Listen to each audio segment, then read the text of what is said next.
but you're going nowhere.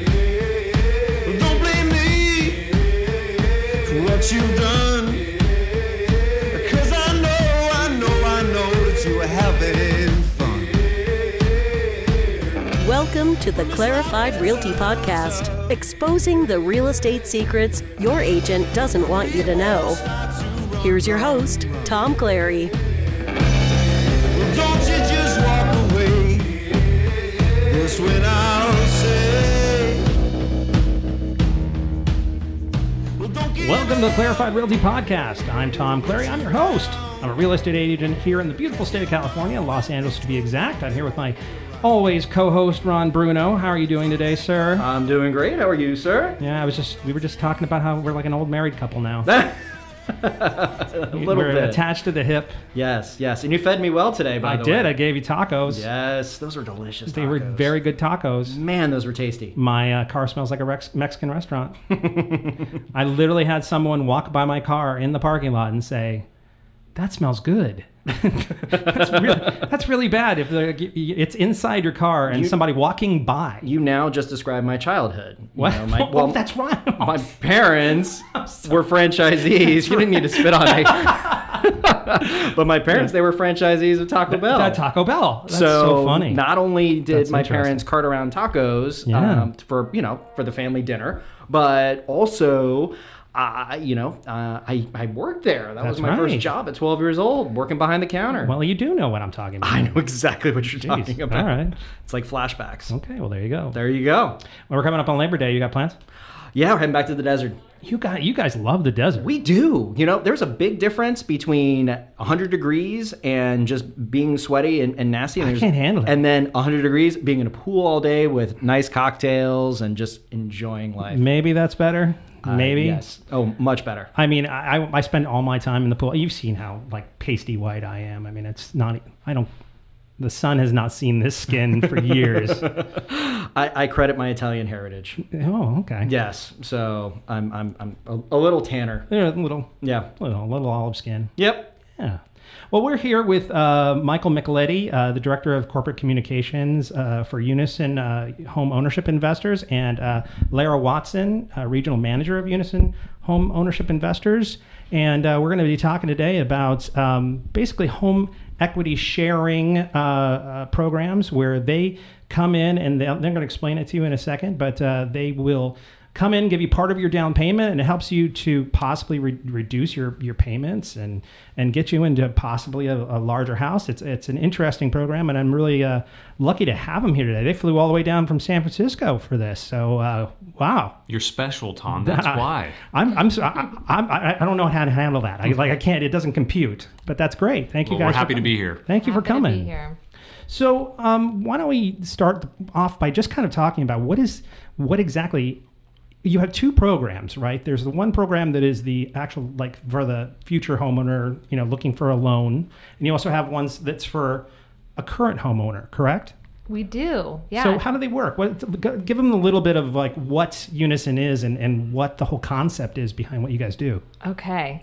So we have two programs, like you said, and one is where we're actually partnering in up to half the down payment in a home purchase. Okay. Which anytime people are out home shopping, we're thinking about affordability, we're thinking about school districts and proximity to work. Right. How long of a commute am I going to have? Right. So having additional down payment can help accomplish maybe buying in the right neighborhood, buying at the right price point.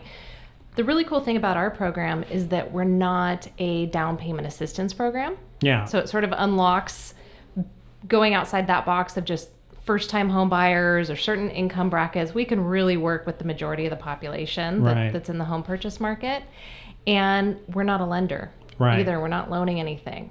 So there's no monthly payments. Right. So explain that process. Powerful. So you're basically someone. Let's say I'm going to buy a house, right? And and what we're really talking about is a quality of life thing here. And we've talked about this when Ron first brought this to me on the podcast, where it was like, oh, we're gonna share in the equity when you go to sell your house and all that. And I was like, who would ever? And then it dawned on me that it's really about being able to get into places where your life is affected by where you're located, probably, because there are certain lines out there, and that across that line, the house is more expensive, but you're in a better school district. You can actually change how your life is. So explain to me the process. So I want to buy a house. What do I do?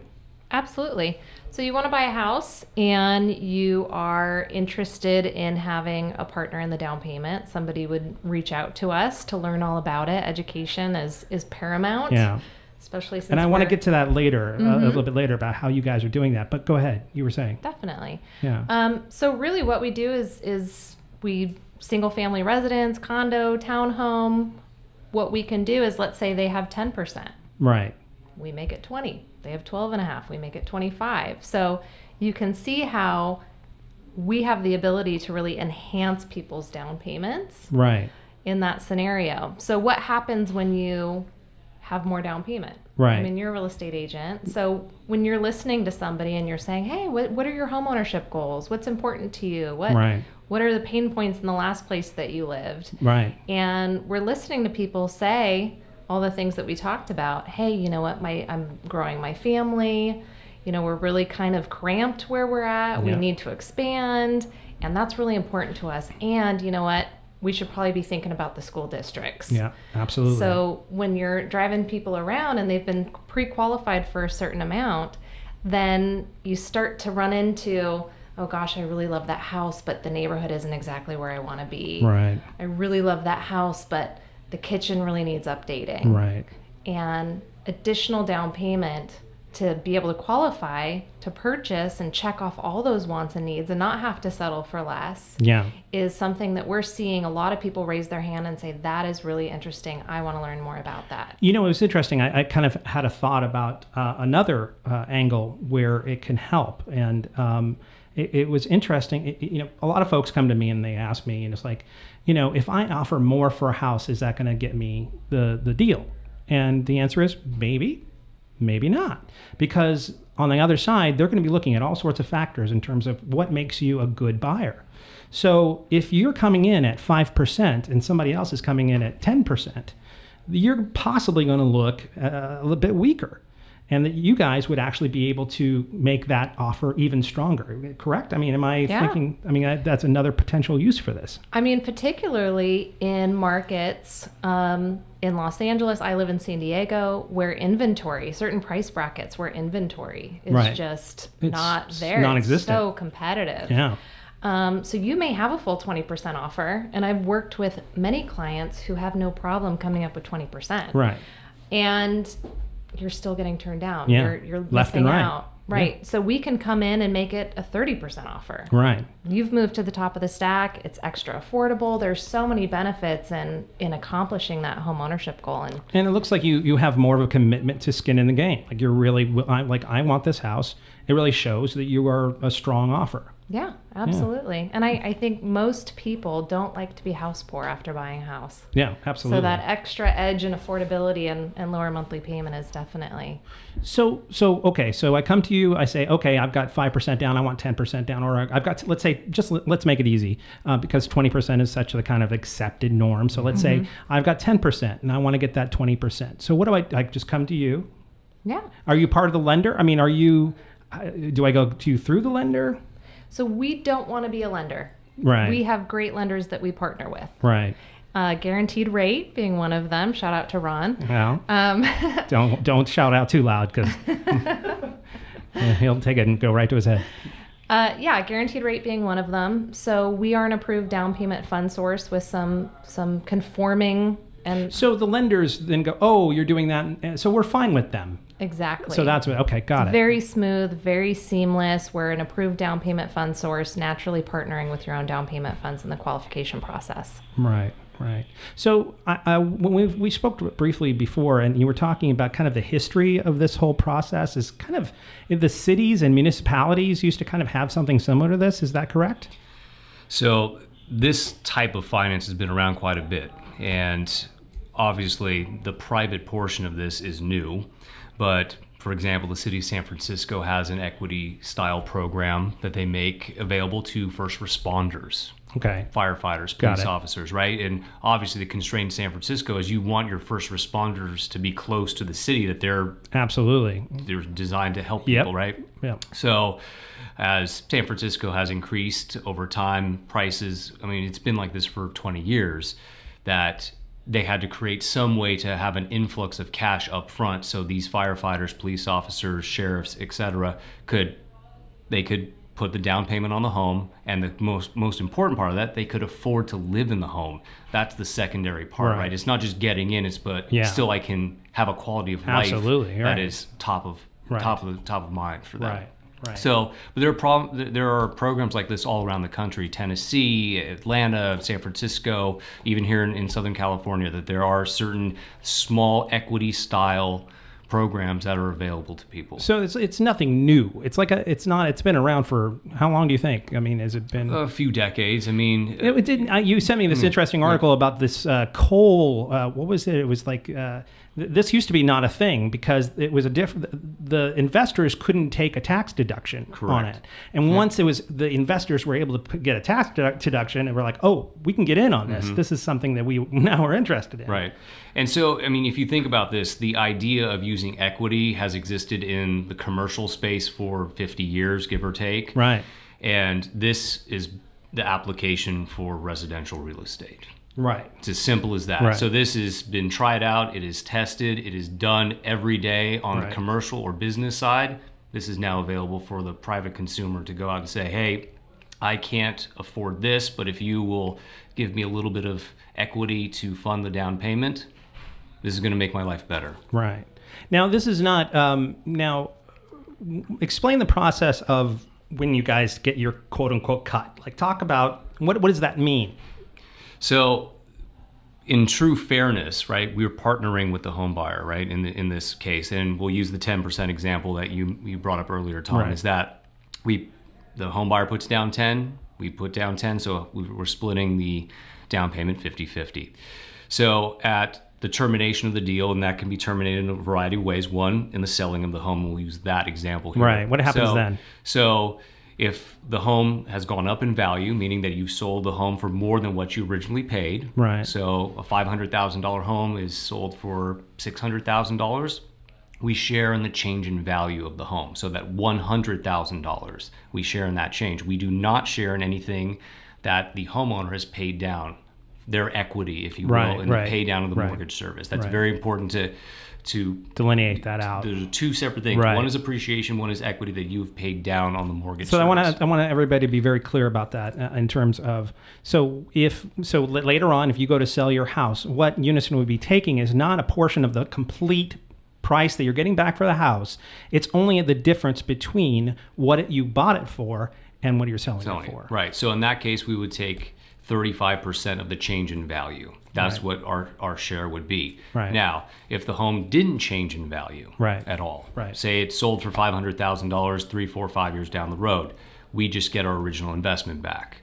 And then finally, the third component of this is, say that house went down in value. You had to sell it. Yeah, that was probably the thing I was most curious about. $400,000. Yeah. We also would share in 35% of the loss with the home. Oh, interesting. Okay. So it runs the gamut, right? Right. So it is a true partnership, up or down. Interesting. Okay. Right. It wouldn't be fair for us to only share on one side. Fair weather friends, right? You know. So that's how the program has been formulated. Got it. I love that fairness aspect. Yeah. You know, we're not just sharing in the profit. We are a true partner. Right. If real estate goes down in value and you sell, we willingly take a loss. Right.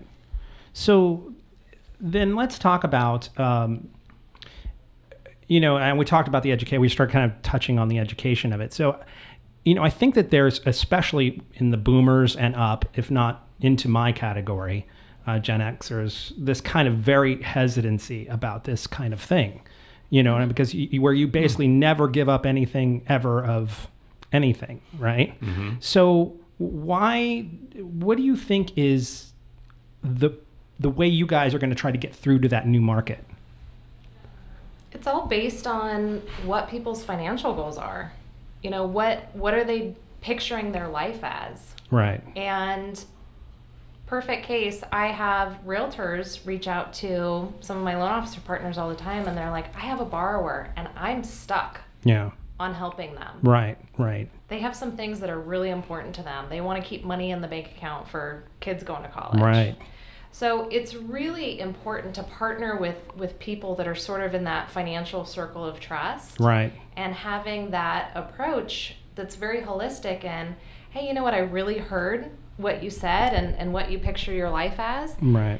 And here's a solution that I think you should learn more about. See if that's right for you. Right. And having that conversation of, here's how it works, here's things to consider, here's things to think about. Right. Really opens the door to being able to picture it and see it as a solution and choose whether or not it's right for them. Right. Ron, at any given time. Yeah, what I was going to add is that, we've had this program for, I don't know, a couple months right now. Mm-hmm. And it's black and white. It's people are either red hot about the idea and have grasped it and think this is wonderful and totally meets it. And then there are people that have just shut it down and said that is against my moral code. Yeah. I can't think of sharing in the equity, and I think of equity sharing programs and they think it's predatory, or they think that it's just something that goes against what their parents would have told them to do, right? So it goes against sliced bread, right? So it goes against that American code.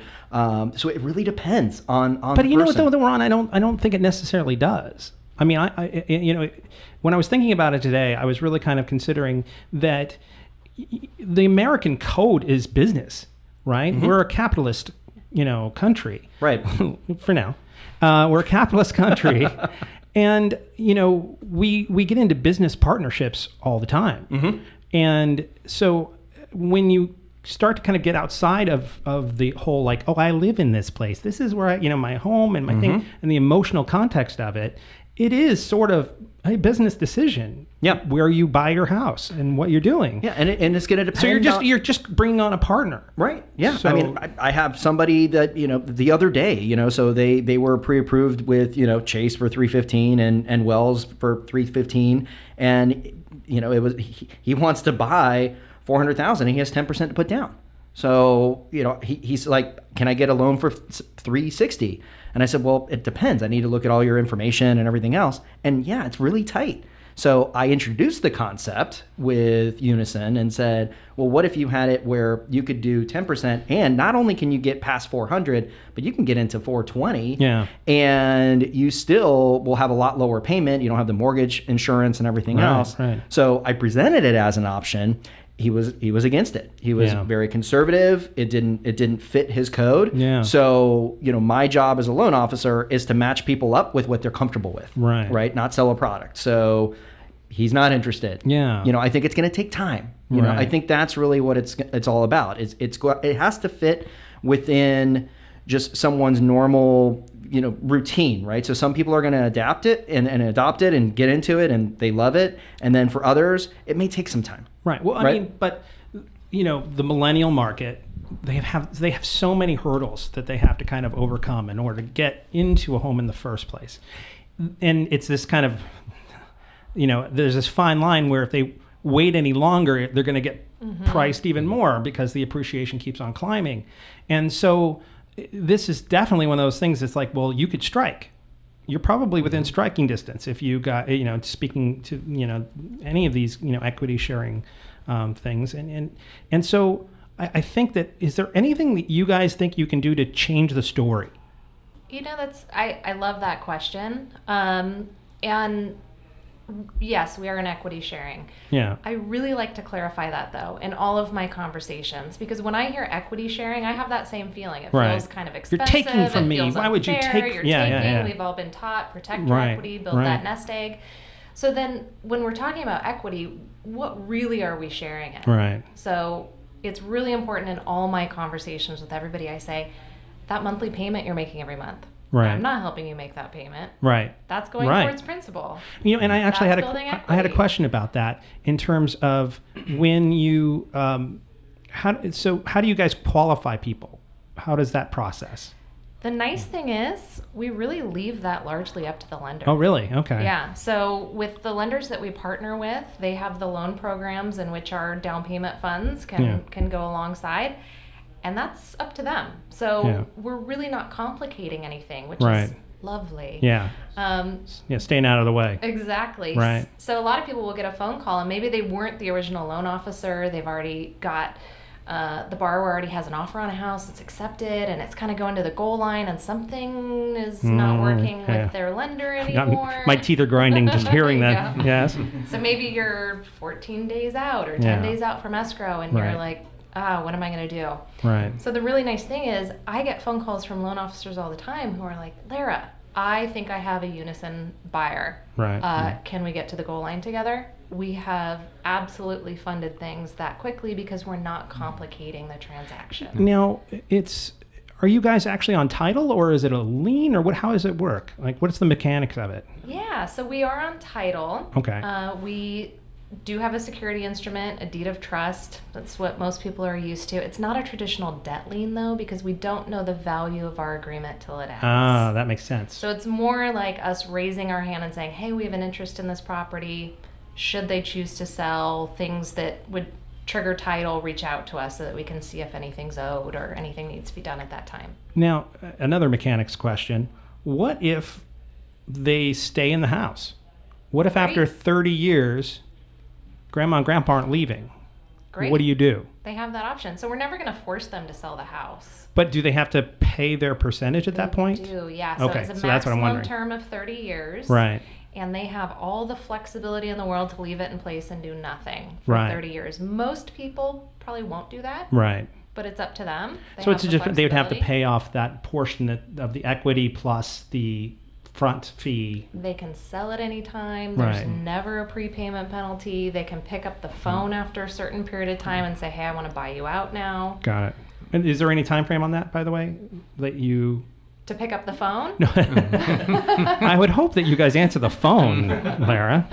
No, I mean, did you, in terms of when you can pay it all back? Absolutely. You guys, yes, okay, that's what I'm saying. So they can pay us back through selling anytime. Right. But picking up the phone and ending the agreement through a phone call, we need them to wait 3 years. 3 years. That's what I'm asking. Okay. Yeah. Got exactly. it. So I think it's kind of. Oh yeah, Michael, you had something. Yeah, I wanted to go back to Ron's story and just add a little bit of color to that because I think it's an interesting dynamic that what we're seeing with a lot of our clients right now is that that's a very typical situation where the client will come in, talk to Ron, and go, "Yeah, that's not for me." 2 or 3 weeks go by, they're not getting traction in the marketplace, and then they come back and they revisit this idea of, well, if I literally double my down payment overnight, what does that mean to me? Right. Well, now you can get that $420,000 home. Your monthly payment's less than what you could ever possibly imagine. Right. Nothing has ever come out of your pocket. Right. Right. And those are that's the value prop for a majority of people after they've taken a little bit of time to sort of maybe do their own research. They go online, they see, oh, this is actually other people are doing this.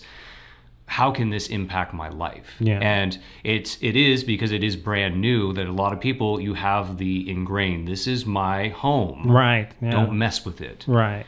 And for the millennial crowd, that's a much different idea for them, that they're used to sharing already. Well, not only they're used to sharing, the whole sharing, Uber, sharing the rides, sharing their pizza, sharing everything, and so sharing your work. Yeah, Ron is pointing at the ceiling, meaning we work.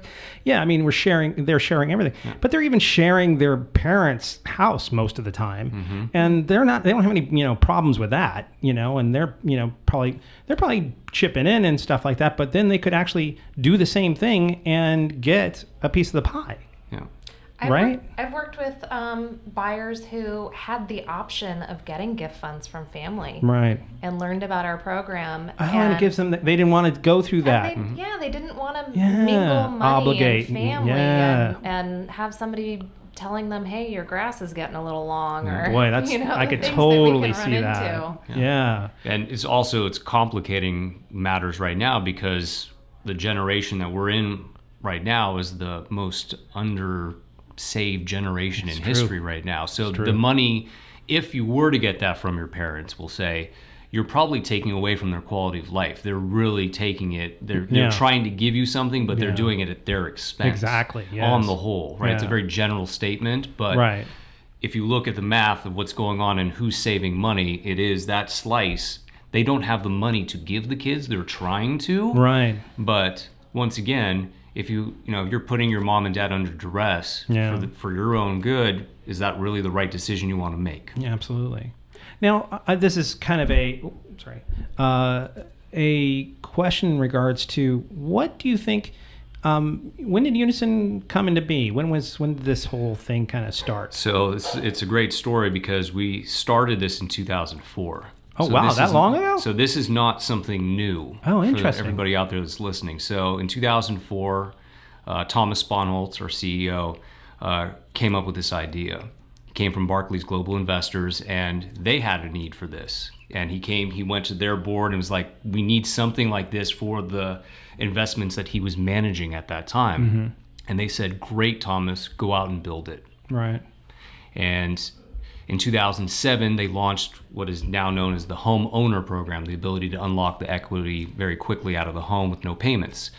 And then obviously 2007 happened. So the home, that one came first. That one came first. And so they were managing all those assets. The crisis happened. So they managed all of those assets throughout the entire crisis, came out of that and said, we're going to have a need for a home purchase program. Right. The home buyer program was born. So in 2012, that was launched in the jumbo space only. Okay. So essentially that was being run as a beta to see appetite for it. Would it run? Would people do this? Answer was yes. They brought this program then to Freddie to see if they would take this on, and where we're sitting at right now with Guaranteed Rate and other lenders. Last year, Freddie took this on in late July of 2016. So now it's available across all price points in a variety of fashions. So as Lara had pointed out earlier, there are no limitations. A lot of the sort of the equity programs that I sort of mentioned earlier in the show here was you have to make a certain amount, or there needs be a certain amount of people in the home. Or you have to be a fireman. There's a lot of constraints to the programs. Yeah. Ours, as Lara had said, is if you're qualifying with Ron over here, let us help you out. You're good. Got it. That's the rule of thumb. So many of the people that we work with are trade-up buyers. They aren't even first-time home buyers. And right. Maybe they didn't sell their other property for as much as they were hoping. Right. Or once they start getting out and looking, the ability to actually have a home that they're going to be able to be in and enjoy and have some property even maybe. Yeah. It's really a quality of life kind of thing. I mean, a decision to make. Absolutely. I mean, so much of it is about that. I mean, in terms of, and even in the homeowner program that you have, go into a little detail about that. Like, what's that about in terms of, so if I have to get a new roof on my house, you guys will pay part of it or something, or what has that? So if you have equity built up in your home, we will allow you to quickly and easily access that with no monthly payments or interest charges. And it's the same terms, 30 years. You have use of those funds. Really? Yep. And then it's just you guys, when we sell, then you sell or buy us out. It's either way. The flexibility remains there. Right. It does the opt out is administered the same way. Really? So it's an alternative to refi, HELOC, etc. Interesting. And usually, I mean, we close those kind of deals really quickly, 2 weeks. Really? Yeah. So if you do have a problem with your roof and winter's coming, or you're going to wait around for a HELOC to get approved, it's 2 months right now usually for those things to be administered. Does it have to go through the whole appraisal process and all that? Or? Yeah, and appraisal processes are very quick these days, so it allows us to turn it around very quickly. Yeah. If you can get an appraiser, because we heard that the median appraiser age is 58. Well, Southern California isn't as like constrained as say a Seattle is right now with their appraisers. Right. So certain markets are, but give or take. On the whole, California is in okay shape with the appraisers. Right. So did Unison see something kind of change in the market? Because I kind of got when this was brought to me and I had never heard about it before. I'm kind of like going, well, did they come out of nowhere, or did you guys just start marketing it more, or like was it more like what was that shift? I think. Do you see more of a need now? I mean, Michael was hired. Well, part of that probably. It's yes. all Michael. It's so when they launched Homebuyer, and we'll start at 2012, is they needed to show and feel appetite around this, right? And so they did a few hundred deals, we'll say, initially, got consumer feedback, understood, okay, what's the messaging behind this? And that's where we're at right now, is the fine tuning of the messaging. So when Ron's sitting across the desk from a client, he has good talking points and he can deliver the value props appropriately for that particular client. Yeah. So we're there now, right? It was always the fighting of the perception of sharing in something that I may or may not want to share in because it's very scary. Yeah. We're beyond that now. I think there's two things. One, there's acceptance of it, and two, there is a great need for it because people are renting for longer periods of time. Yeah. They're not able to take advantage of all the tax benefits that go along with owning a home. Absolutely. And when you look at those two things, people are leaving a ton of money on the table. Right. And it's unacceptable to people as they're moving into their next stages of life, meaning I'm getting married, I'm having kids, and I need to take advantage of all the tax benefits, but I can't because I'm renting. Right. So that's where we're at. I mean, and yes, I suppose we are marketing a bit more now, but once we went through and by the way, the reason I'm kind of getting there is that I would assume that you're seeing some sort of need starting. I would assume if you guys are moving up to meet that need. I think the need has always been there. I think people have done it or tried to purchase a home in the reverse manner. I'm going to put down the least amount as possible and over leverage myself, right? This is the complete opposite of that. Right. And this gives you sort of financial peace of mind. And one of the clients I actually was talking to yesterday reiterated that to me 15 times. Right. It felt like a weight had been lifted off of his shoulders. Right. There's no way. Well, that's so fascinating because when you say that, it's like there's that kind of pressure when you get into whenever you buy your house, and it's everybody talks about the dream, and oh my gosh, I walked through the doors and it's lovely, and butterflies and birdies singing, but then you get that first payment, the first mortgage, and you go, and you're like, oh gosh, no kidding. I can. I bought my first house 15 years ago, and I can still remember to this day the anxiety, the overwhelming sense of anxiety I had as I was trying to sign the papers. I was shaking. Yeah, no. Because absolutely. that was for a $300,000 loan. And we try on this podcast to really, get rid of that fear as much as possible, but you can't get rid of all of it. It's a huge responsibility at the end of the day.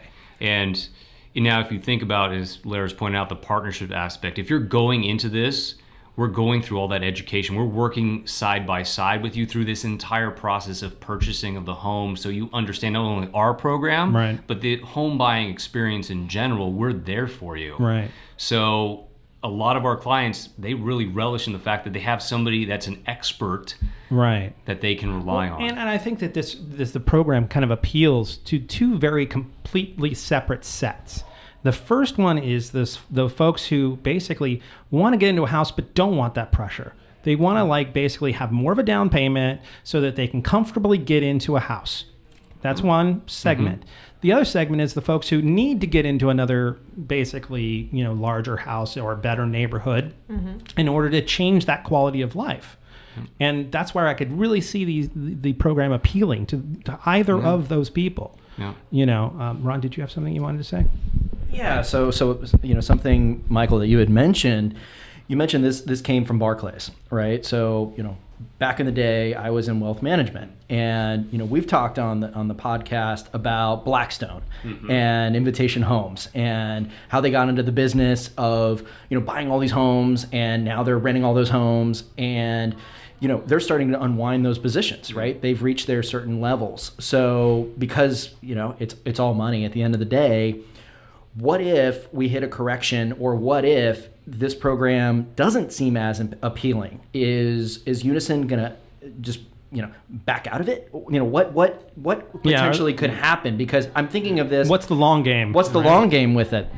So great question, and I think I need to give a little bit of history on the other side of this, right? If the consumer product and programs wouldn't exist if there wasn't a need on the other side, and the investment side is a very important part of this equation. So our investors are pension funds and endowments, right? Long sources of capital. Right. And why is that important? Well, this isn't a venture capital type of play where I need to turn the asset in 3, 4, 5 years churn and get burn. it to me, you know. So the 30-year term is very important part of this, is that aligns with a traditional mortgage, 30-year, and those can work in parallel.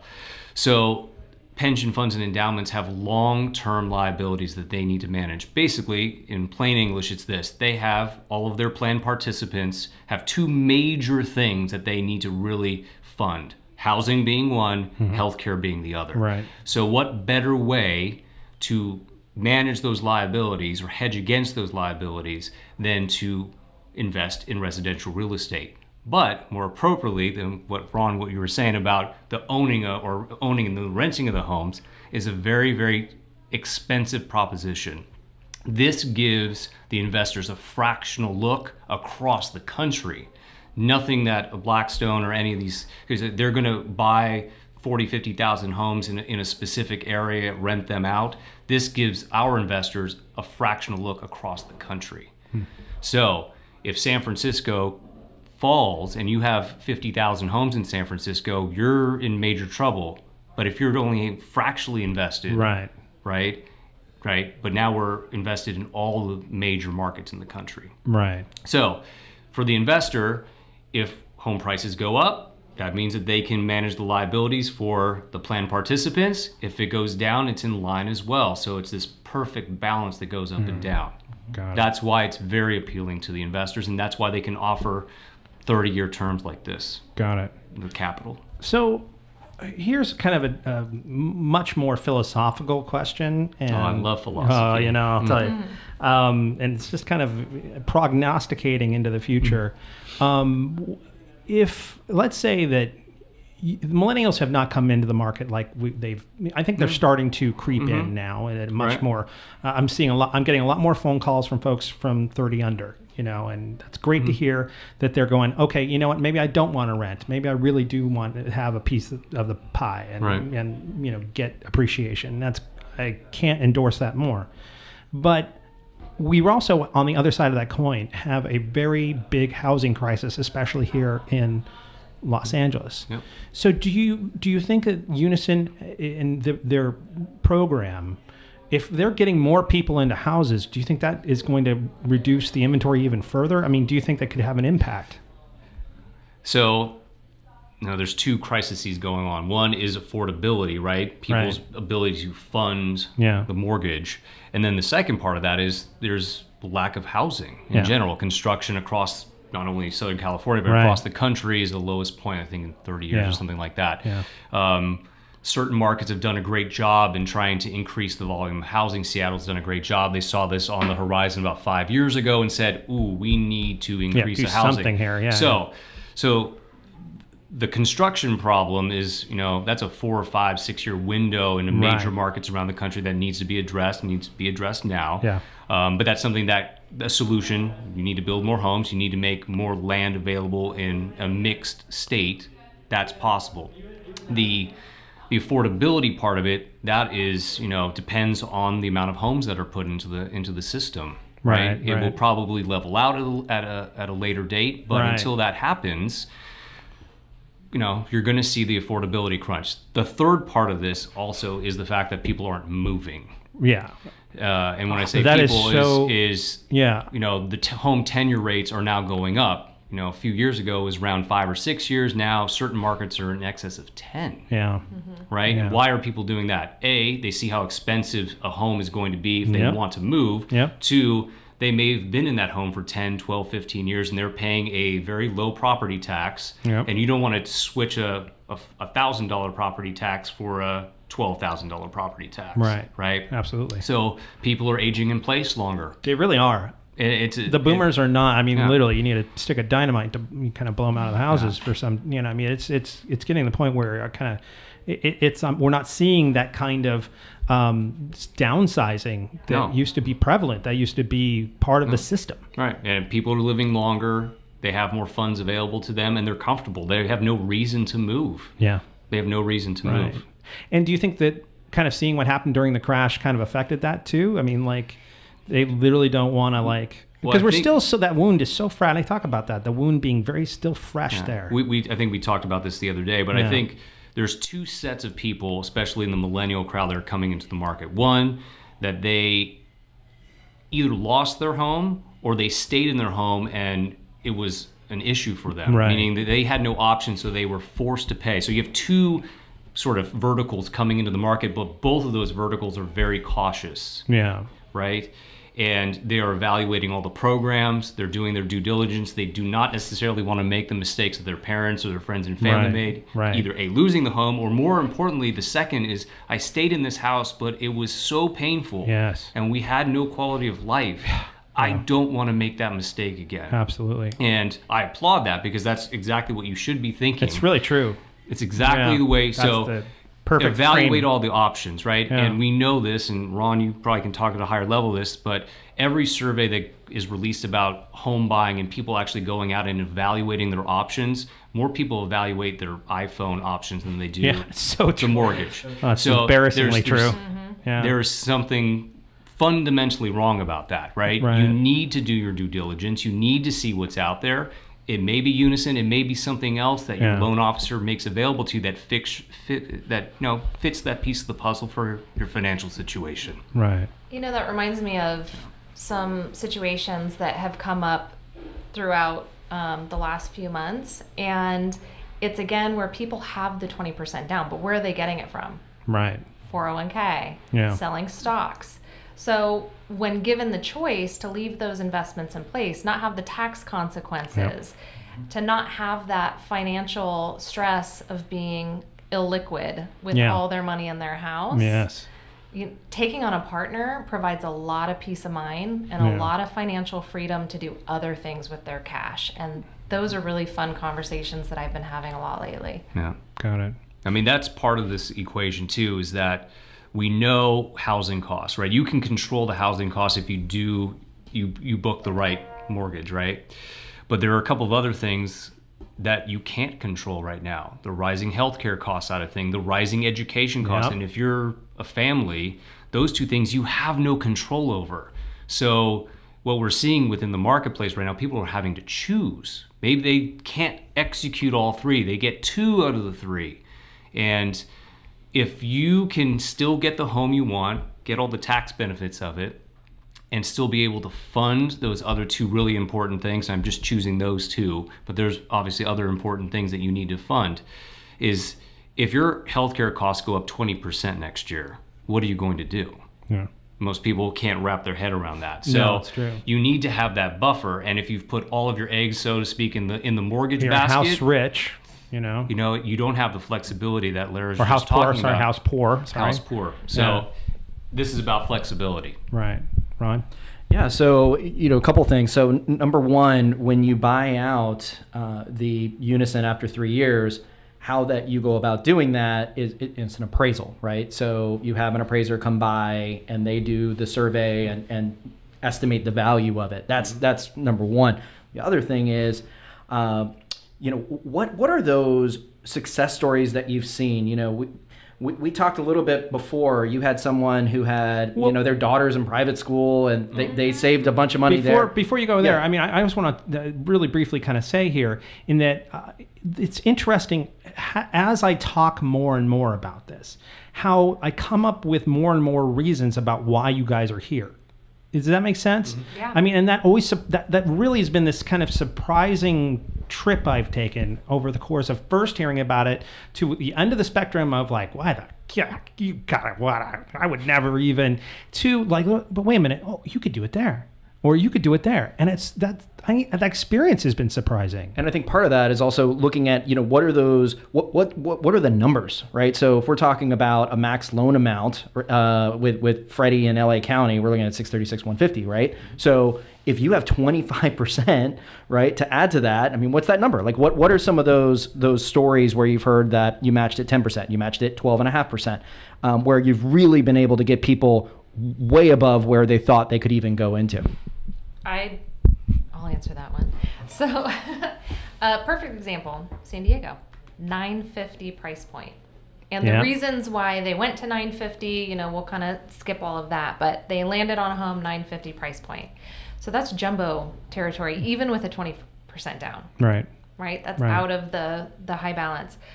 So we were able to come in. They ended up doing about a 19% down. We added 14% on top of that, and that got them down into conforming loan limits, conforming rates. Interesting. And we all know how much interest adds up over the life of a loan and how much that really saves. Wow. And the monthly payment differential. Right, of course. It's huge. Right. So if somebody's buying a $950 home and they're able to have a mortgage payment that's in conforming loan limits, that is a huge quality of life. Interesting. And potential financial play. Interesting. Well, I'm going to be wrapping up soon here, guys, and I just wanted to say, first of all, thank you so much for coming, by the way, making the trip. That was very, very generous, and we really appreciate it. Yeah. Is there anything parting-wise you want to kind of tell everybody that you think is kind of the most important thing about what Unison does? You want to take that one first, Lara? I think all of us have a very natural reflex. We've talked about it quite a bit. That anytime you hear about something new financial in the industry, we all kind of seize up a little bit. Well, and I think, sorry to interrupt, but I think it also comes from where we came from just, since 2008, so 8 years ago or whatever, where people went a little crazy with the loan programs and zany, ways to make financing happen and all that. And so when you hear this kind of thing, there's already we don't want to do that again, right? But it really is not that. Yeah, I think what you're experiencing where you're saying, the more I talk about it, the more I sort of open myself up to learning more about it, I'm seeing all the applications and the potential. And one of those may or may not apply to you. Right. But it's just, there are a lot of cool programs out there right now, and staying open and curious, I think is a really great way really to get being what accepting you want in life. of the give and take. Yeah. It's a give and take. You are getting something in return. You're either getting a lower, a lower payment every single month, or you're able to send your kids to a school that isn't, taking money out of your pocket for, every single month until the kid, you kick the kid out and send them to college. And, it's a give, but in return, you are giving something. And if that trade-off works, don't worry about what Joe Blow next to you thinks about it, because I think there's too much of that. I think there's really too much of what people, especially the millennials, I would bet, are worried about what their parents are going to say about this, right? And they're going to feel like, I can't talk to mom and dad. I can't tell mom and dad I'm doing this, because they're going to be. But at the end of the day, it's your decision. If you're an adult and you can buy a house, this is your decision. And if it makes you comfortable to do this, why not keep all options on the table? Am I on the right track here? If you're able to design a life today that you're financially comfortable in and is checking all those boxes, absolutely raise your hand. Learn more about how you can do that. Yeah. Perfect. Well, thank you guys. Thank you guys so much for coming by. And do you want to give them a website or anything that gives them any kind of? Very easy. www.unison.com. UNISON. And they can get more information. Or reach out to Ron. He knows what's going on. Or your friendly neighborhood lender. Sure. Mine happens to be Ron, so I guess I'll stay there. So, well, thank you guys so much for coming. I really appreciate it. Well, that's about it for today. If you have any questions or comments, please don't hesitate to leave them for us on our Facebook page, facebook.com/Clarified Realty Podcast, all one word. If you have any questions about real estate, or you're looking for someone to help you buy or sell a home, remember, I'm actually a licensed real estate agent.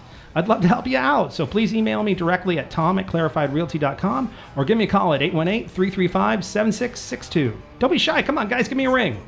For more exclusive bonus content and advice between episodes, please check out our website, www.clarifiedrealty.com. Also on our homepage, you'll find links to helpful buyer and seller guides that can give you some great information for starting your home buying or home seller process. So definitely check those out. Here's a new thing. We actually have an Alexa skill. Ron, did you hear about this? I did. We have an Alexa skill. So search the Alexa store for the Clarified Realty Podcast, add our skill to your daily briefing, and get a dose of real estate news and tips every day of the year. Definitely give it a try. It's really cool. I'm on Snapchat, Twitter, and Instagram as well. My handle for all three of those are @Clarified Realty. Please leave feedback and reviews on iTunes or in the comment section on our page. Together we're stronger. So if you have any questions or ways that we can make this podcast better, I am definitely listening. Please let us know. My amazing theme song, Hey Now, is from the band Wolf. That's Wolf with 2 Fs. And please go check them out and like them on SoundCloud. They rock so freaking hard, I'm not sharing any part of them with anybody, so don't even ask. And just a little disclaimer, I'm licensed by the California Bureau of Real Estate. My license number is 01715353. Ron's is? Guaranteed rate, NMLS ID 2611, NMLS ID 558706, California. The advice we give is only for properties located in the state of California. For all other states, please contact your local real estate agent or real estate professional. Well, that's about it. And Ron, you about ready to go out for the desert? I'm ready. Good time. He's in the car. He's already in the car. Beer Ritas. There you go. Thanks for coming, everybody. Remember, the greatest thing you can ever do is make someone feel at home. Take care, and we'll see you next week.